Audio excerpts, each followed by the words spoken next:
ನನ್ನ ಚಾನೆಲ್ ಇಷ್ಟ ಆದರೆ ಸಬ್ಸ್ಕ್ರೈಬ್ ಮಾಡಿ, ಹೆಚ್ಚಿನ ವಿಡಿಯೋಗೋಸ್ಕರ ಬೆಲ್ ಐಕನ್ ಬಟನ್ ಪ್ರೆಸ್ ಮಾಡಿ.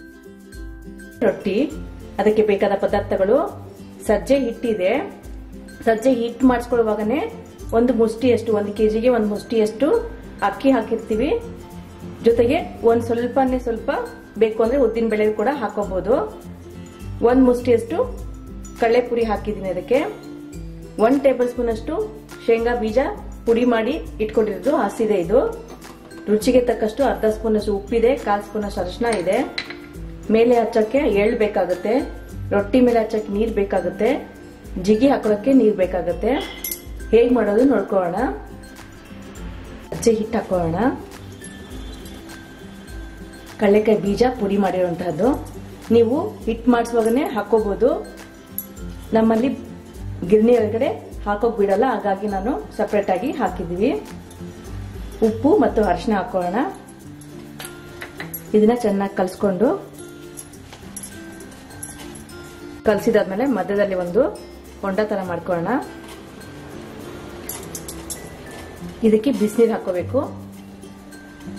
ಇಷ್ಟು ಬಿಸಿಯಾಗಿರ್ಬೇಕು. ಕುದಿಯೋ ನೀರು ಅಂತ ಹೇಳ್ತೀವಿ. ಈ ನೀರನ್ನ ಹಿಟ್ಟಿಗೆ ಹಾಕೋಣ. ಕುದಿಯೋ ನೀರನ್ನ ಹಿಟ್ಟಿಗೆ ಹಾಕೋಣ. ಬಿಸಿ ಇರುತ್ತೆ, ಅದರಿಂದ ಸ್ಪೂನಿಂದ ಸ್ವಲ್ಪ ಕಲಸ್ಕೊಳ್ಳೋಣ.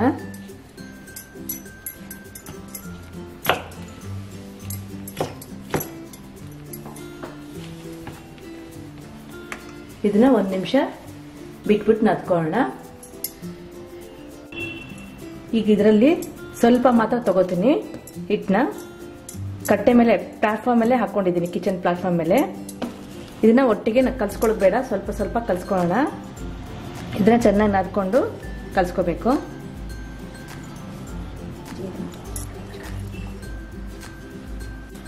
ಸ್ವಲ್ಪ ಬೇಕು ಅಂದ್ರೆ ನೀರು ಹಾಕೊಂಡು ಚೆನ್ನಾಗಿ ನಾದ್ಕೋಬೇಕು.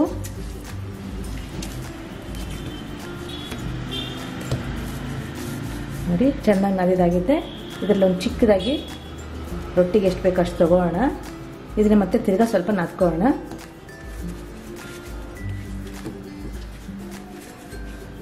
ಎಷ್ಟು ಚೆನ್ನಾಗಿ ನಾದ್ಕೋತೀರಾ ಅಷ್ಟು ಚೆನ್ನಾಗಿ ರೊಟ್ಟಿ ಬರುತ್ತೆ.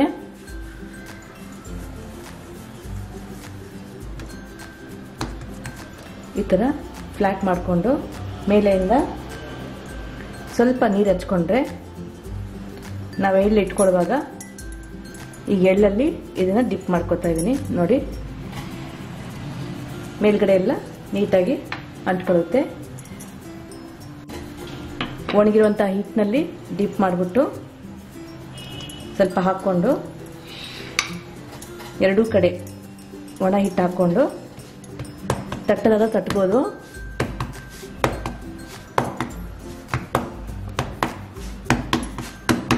ಲಟ್ಸೋಕೆ ಬಂದ್ರೆ ಲಟ್ಸ್ಬೋದು. ಮಧ್ಯೆ ಸ್ವಲ್ಪ ಹಿಟ್ಟನ್ನ ಸರಿ ಮಾಡಿಕೊಂಡು ಕೈಗೆ ತಿರ್ಗಾ ಒಣ ಹಿಟ್ಟು ಹಾಕ್ಕೊಂಡು ತಟ್ಟೋದು.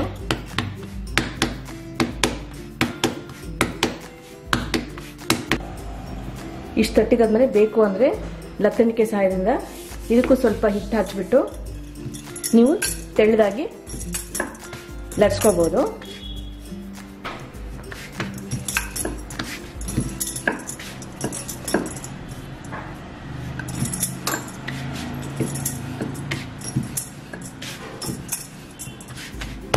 ತಟ್ಟಕ್ಕೆ ಬಂದ್ರೆ ತಟ್ಬೋದು, ಲಟ್ಸಕ್ಕೆ ಬಂದ್ರೆ ಲಟ್ಸ್ಕೋಬಹುದು.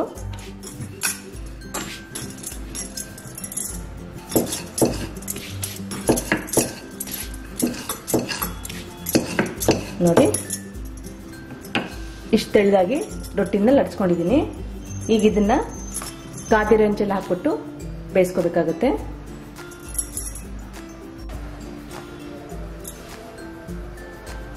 ಹೆಂಚು ಬಿಸಿಯಾಗಿದೆ, ಅದರ ಮೇಲೆ ಲಟ್ಸಿರುವಂತಹ ರೊಟ್ಟಿ ಹಾಕೋಣ.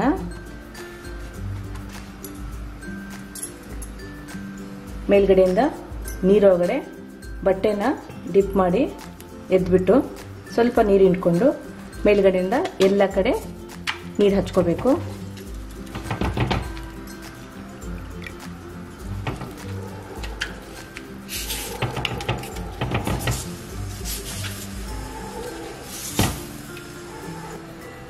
ಈಗ ಇದನ್ನ 1 ನಿಮಿಷ ಬೇಯಿಸ್ಕೊಳ್ಳೋಣ.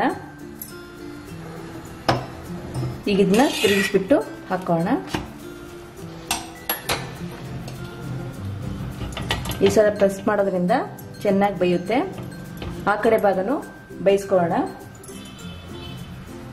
ನೋಡ್ಕೊಳ್ಳೋಣ. ಈ ತರ ಪ್ರೆಸ್ ಮಾಡ್ತಾ ಎಲ್ಲಾ ಕಡೆನೂ ಚೆನ್ನಾಗಿ ಬೇಯಿಸ್ಕೋಬೇಕು. ಬೇಯಿಸ್ಕೊಳ್ಳೋಣ.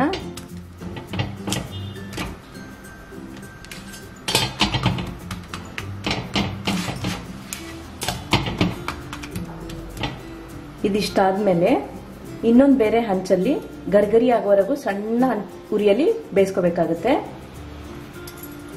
ಬೇರೆ ಹಂಚಿಟ್ಕೊಂಡಿದ್ದೀನಿ. ಅದ್ರ ಮೇಲೆ ಈ ರೊಟ್ಟಿನ ಹಾಕೋಣ. ಸಣ್ಣ ಉರಿಯಲ್ಲಿ ಗರ್ಗರಿ ಆಗೋವರೆಗೂ ಇದನ್ನ ಹಂಗೆ ಬಿಟ್ಬಿಟ್ಟು ಬೇಯಿಸೋಕ್ ಬಿಡೋಣ. ಒಂದು ಹಂಚ ಮೇಲೆ ನಾನು ಈ ತರ 3 ರೊಟ್ಟಿಗಳನ್ನ ಸಣ್ಣ ಉರಿಲಿ ಗರ್ಗರಿ ಆಗೋವರೆಗೂ ಬೇಯಿಸ್ಕೊಂಡಿದ್ದೀನಿ. ಬೇಯಿಸ್ಕೊಂಡಿರುವಂಥ ರೊಟ್ಟಿನ 2ನೇ ಸಲ ಸುಟ್ಟುವಂಥ ರೊಟ್ಟಿನ ಈ ತರ ಪೇಪರ್ ಹರಡ್ಬಿಟ್ಟು ಅದ್ರ ಮೇಲೆ ಇಟ್ಟಿದ್ದೀನಿ.